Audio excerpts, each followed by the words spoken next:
আচ্ছা, মাছ মাংস খেলে কি ভগবানের পুজো করা যায় না? যারা নিরামিষ আহার করে তারাই কি শুধু ঠাকুরের পুজো করতে পারবে? এত ভগবানের প্রতি ভক্তি, তাহলে মাছ মাংস খাওয়া বন্ধ করে দাও। আমি তর্কে জড়াতে কখনোই চাই না, কিন্তু হ্যাঁ, এই দাদাটার কমেন্টের একটা রিপ্লাই দেব ঠিকই। এখানে আমি কাউকে ছোট বা কাউকে বড় করে কথা বলছি না, একটা কথা শুধু বলতে চাই, মানুষ হিসেবে আমার মতে কোনো একটি মানুষ সারাটা জীবন নিরামিষ খেয়ে গেল, অথচ মানুষ হয়ে মানুষের প্রতি তোমার কতটুকু কর্তব্য, এই জ্ঞানটুকু তুমি এখনো অর্জন করতে পারলে না। জানো তো, তোমার ওই নিরামিষ আহার বিশ্বের সমান হয়ে যায়, সেই নিরামিষের কোনো কাজ নেই।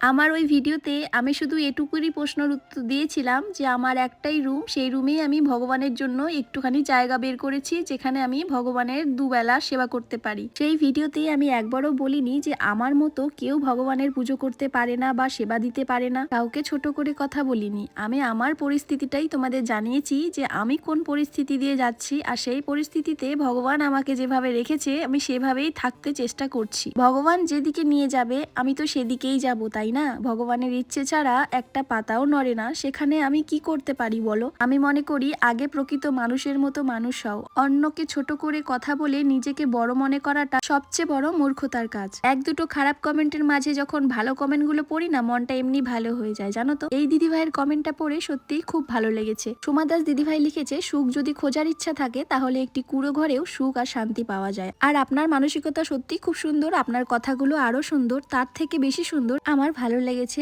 আপনার রান্নাঘরটি, ছাদ বাগান পুরোপুরিটাই ঠিক যেন তুলিতে আঁকা। যারা আমাকে ভালোবাসো তারা সবসময় বলো যে অন্যের কথায় কান দিও না, কিন্তু কিছু কিছু সময় কিছু কিছু কথায় কান না দিলে কিছু মানুষ খারাপ কথা বলার বেশি সুযোগ পেয়ে যায়। তার জন্য কিছু কিছু কমেন্টের রিপ্লাই না দিলেই নয়। বেশিরভাগ মানুষেরই অন্যের দোষটাই বেশি তাড়াতাড়ি চোখে পড়ে, কিন্তু নিজের দোষটা চোখে একটু কমই পড়ে।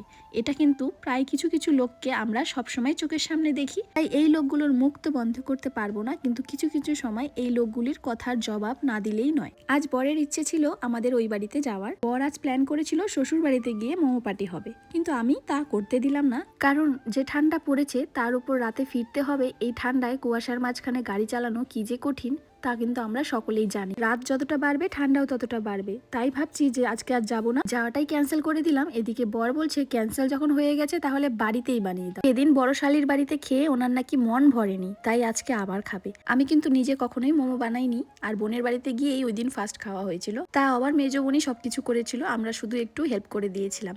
এদিকে আজকে ভাবছি আমি একা কি করে বানাবো, দেখা যাক, যা হবে দেখা যাবে। আজ ভাবলাম ছাদটা ভালো করে পরিষ্কার করি। বর বলছিল সন্ধেবেলা এখানেই বসে বসে নাকি ও মোমো খাবে, কিন্তু পরে আর হয়নি খাওয়া, এতটাই ঠান্ডা আর কুয়াশা ছিল।